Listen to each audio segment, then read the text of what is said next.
जय हिंद दोस्तों, नमस्कार। मार्क्स ऑफ यूट्यूब चैनल में आपका हार्दिक स्वागत है। दोस्तों, आज इस वीडियो के माध्यम से हम आपको MGKVP यूनिवर्सिटी के बीएड तृतीय सेमेस्टर के तृतीय प्रश्न पत्र को आपसे साझा करने आए हैं। दोस्तों, बहुत से यह डिमांड थी हमसे कि सर एक क्लास जो है समावेशी शिक्षा पर लीजिए तृतीय सेमेस्टर का, वही जो है कि ज्ञान एवं पाठ्यक्रम का भी एक क्लास लीजिए। तो दोस्तों, उसी क्रम में मैंने एक सीरीज शुरू किया है, जिस सीरीज को मैंने समावेशी शिक्षा से ही शुरू किया है। इस वीडियो के माध्यम से मैं आज बीएड तृतीय सेमेस्टर MGKVP यूनिवर्सिटी, मुख्य रूप से इसी यूनिवर्सिटी को मैं फोकस करके यह सिलेबस को बता रहा हूं। वैसे तो लगभग सभी यूनिवर्सिटियों के सिलेबस समान होते हैं, समावेशी शिक्षा के कमोबेश थोड़े बहुत अंतर पाए जाते हैं। किसी किसी यूनिवर्सिटी में यह तृतीय सेमेस्टर में होता है, तो किसी यूनिवर्सिटी में इसको द्वितीय सेमेस्टर में, वही चतुर्थ सेमेस्टर में रखा जाता है। थोड़े बहुत बदलाव के जरिए इसको रखा जाता है, बहुत बड़े अंतर आपको नहीं पाए जाएंगे। यदि आप अवध यूनिवर्सिटी से हो, पूर्वांचल यूनिवर्सिटी से हो, MGKVP यूनिवर्सिटी से हो, संपूर्ण संस्कृत विश्वविद्यालय से हो, किसी भी विश्वविद्यालय से हो, यदि आप समावेशी शिक्षा का क्लास करना चाहते हैं तो यह क्लास आपके लिए बेहद उपयोगी होगा। इस क्लास के माध्यम से हम आज एक पाठ्यक्रम पर चर्चा करेंगे, उसके बाद मैं एक एक यूनिट पर आपको एक एक वीडियो लाता रहूंगा, जिससे कि आपको ज्यादा बर्डन भी नहीं पड़ेगा और हंसते खेलते आपका पाठ्यक्रम भी पूरा हो जाएगा। दोस्तों, इस वीडियो में समावेशी शिक्षा के 4 यूनिट बताए गए हैं, जैसा कि महात्मा गांधी काशी विद्यापीठ के तृतीय सेमेस्टर बीएड में जो है यह तृतीय प्रश्न पत्र के रूप में आता है और इसमें 4 यूनिट दिए होते हैं। आप जानते भी हैं कि MGKVP यूनिवर्सिटी वाराणसी में जो है बीएड तृतीय सेमेस्टर में समावेशी शिक्षा में जैसा कि पुराना परीक्षा पैटर्न है उसी को फॉलो किया जाता है। वही 4 लॉन्ग क्वेश्चन, वही 10 शॉर्ट क्वेश्चन पूछे जाते हैं। प्रत्येक यूनिट से 2-2 क्वेश्चन पूछे जाते हैं और उनमें से एक एक क्वेश्चन आपको करने होते हैं। वही 60 क्वेश्चन 10 पूछे जाते हैं, उनमें से 10 क्वेश्चन आपको करने होते हैं। दोस्तों, मैं आपको गारंटी देता हूं कि यदि जो भी हमारा क्लास करेगा तो वह 60% से ऊपर ही नंबर पाएगा, यह मेरा दावा है।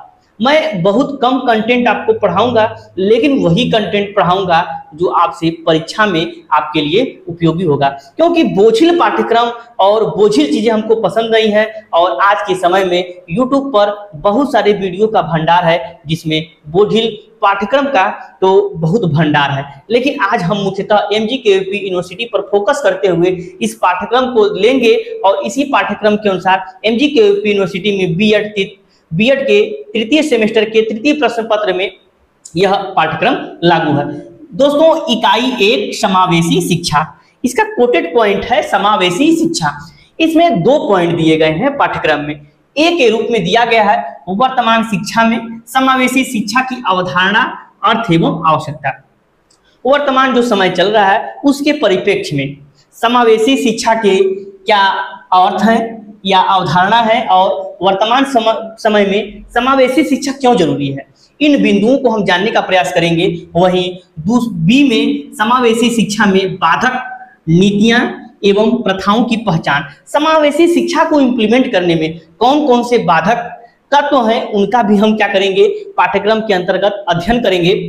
वहीं एक यूनिट यह पूरा हो जाता है। एक यूनिट में 2 कोटेड दिए गए हैं। पहले कोटेड की तरह थ्रू आपको वर्तमान शिक्षा में समावेशी शिक्षा की अवधारणा, अर्थ एवं आवश्यकता दिया गया है। वहीं बी में समावेशी शिक्षा में बाधक नीतियां एवं प्रथाओं की पहचान के रूप में दिया गया है। वहीं हमारा इकाई 2 आता है।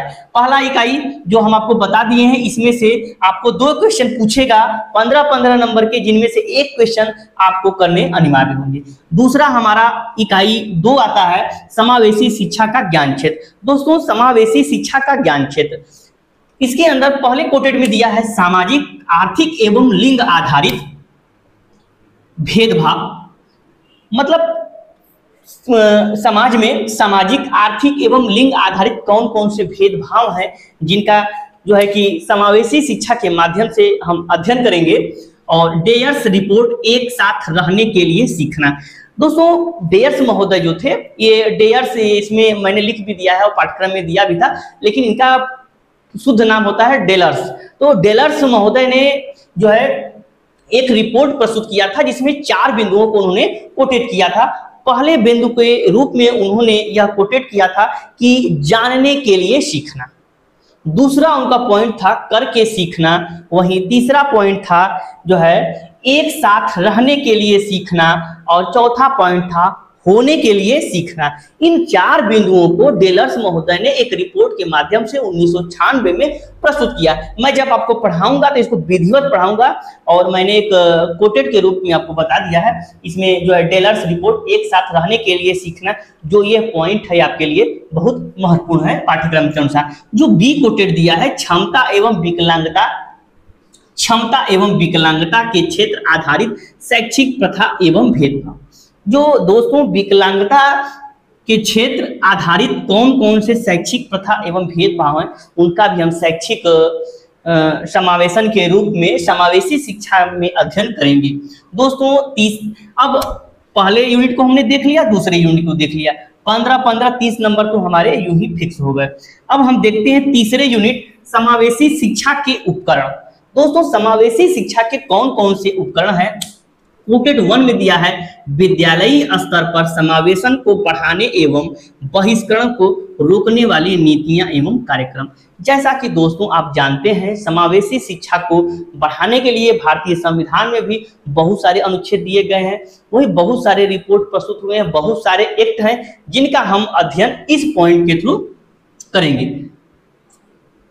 बी कोटेड में दिया है एक समावेशी विद्यालय निर्माण हेतु पाठ्यचर्या एवं शिक्षण अपव्यू, मतलब एक शिक्षक को समावेशी विद्यालय वातावरण निर्माण में शिक्षक की भूमिका। दोस्तों जैसा कि आप जानते हैं समावेशी शिक्षा को करने के लिए अध्यापक को जो है स्किल्ड होना चाहिए, और अध्यापक किन शिक्षण विधियों का प्रयोग करेगा, किस तरह के वातावरण का कक्ष में निर्माण करेगा, जिससे कि समावेशी शिक्षा का मूलभूत सिद्धांत, आधारगत सिद्धांत कक्ष में लागू हो सके और समावेशी शिक्षा अपने रूप में परिपूर्ण हो सके। उसके लिए शिक्षक की क्या क्या भूमिका हो सकती है, शिक्षक किन किन शिक्षण सूत्रों का प्रयोग करेगा, शिक्षक किन किन शिक्षण विधियों का प्रयोग करेगा, इन तमाम बिंदुओं पर इस कोटेड के अंतर्गत हम क्या करेंगे, अध्ययन करेंगे। और अगला हमारा दिया है यूनिट 4 इकाई 4 समावेशी शिक्षा संबंधी मूल्यांकन प्रथाएं। दोस्तों समावेशी शिक्षा से संबंधित कौन कौन सी मूल्यांकन प्रथाएं हैं, इसका भी हम इस समावेशी शिक्षा की यूनिट नंबर 4 में अध्ययन करेंगे। पहला दिया है कोटेड समावेशी शिक्षा स्कूल में बाधक मूल्यांकन क्षेत्र एवं आकलन नीतियां, मतलब समावेशी स्कूल कौन से होंगे जिसमें कि सभी प्रकार के बालकों का समावेशन हो, कोई भी बच्चा पिछड़ा न हो, चाहे वो शारीरिक रूप से हो, मानसिक रूप से हो, या सामाजिक रूप से हो, आर्थिक रूप से हो, राजनीतिक रूप से हो, किसी भी प्रकार का बालक यदि पिछड़ा है तो उसका समावेशन करके स्कूल में बाधक मूल्यांकन जो तत्व हैं उनका हम अध्ययन करेंगे। जिससे कि आप देखते हैं कि बहुत सारे ऐसे बच्चे होते हैं जो नॉर्मल विद्यालय होते हैं तो उसमें रैंप का प्रयोग किया जाता है। आपने देखा होगा कि विद्यालय है तो उसमें आपको चढ़ने के लिए सीढ़ियों का जो है कि व्यवस्था की गई है, लेकिन जो दिव्यांग बच्चे हैं उनको चढ़ने के लिए रैंप का प्रयोग किया जाता है। क्यों? क्योंकि उनको ही उतना अधिकार है जितना कि आपको अधिकार है। आपके लिए सीढ़ियां बनी है, लेकिन यदि उनके लिए रैंप न बने तो वह अपने शिक्षण में कठिनाई का सामना करेंगे, क्योंकि वो जब कक्ष में जा ही नहीं पाएंगे तो उस वातावरण से पहले ही वो मानसिक रूप से ट्रैश होंगे, जिससे रूप से समावेशी शिक्षा का मूलभूत उद्देश्य पिछड़ जाएगा। दोस्तों समावेशी स्कूल में बाधक मूल्यांकन क्षेत्र एवं कौन कौन सी आकलन की नीतियां हैं इसका हम अध्ययन करेंगे। समावेशन के क्षेत्र में जैसे भौतिक, मानसिक, सामाजिक विकलांग एवं शैक्षिक विकलांगता के संदर्भ में विद्यालयी स्तर पर शिक्षा के प्रबंध के लिए नीतियां की रूपरेखा एवं विकास, जो है कि शारीरिक रूप से, मानसिक रूप से, सामाजिक रूप से यदि बच्चा विकलांग है, और शैक्षिक विकलांगता के संदर्भ में विद्यालय में क्या क्या विद्यालय स्तर पर प्रबंध किए गए हैं जिससे कि दिव्यांग बच्चों को भी उतना ही शिक्षा का अधिकार प्राप्त हो सके जितना कि नॉर्मल बच्चों को प्राप्त होता है। तो इन तमाम बिंदुओं को हम 4 यूनिट के माध्यम से देखेंगे। दोस्त मैं आपको पुनः एक गारंटी देता हूं कि मैं जो क्लास लूंगा इसकी क्लास मैं बहुत कम लूंगा, लेकिन जो भी क्लास लूंगा वह गागर में सागर जैसा होगा। और मेरे कहने के मुताबिक यदि आप चलेंगे तो 60% अंक कहीं जाने वाला नहीं है, यह मैं गारंटी के साथ कह सकता हूं। कितनी भी मूल्यांकन की पद्धति कठिन हो, लेकिन आपको 60% अंक मिलने ही हैं। जिस विधि से हम आपको पढ़ाएंगे, यदि उस विधि से आप पढ़ेंगे, यदि उस विधि को अपने अंदर उतारेंगे तो निश्चित रूप से सफलता की आप करीब होंगे। दोस्तों, आपको हमको आशा और विश्वास है कि यह पाठ्यक्रम पूरी अच्छी तरह से समझ में आ गया है।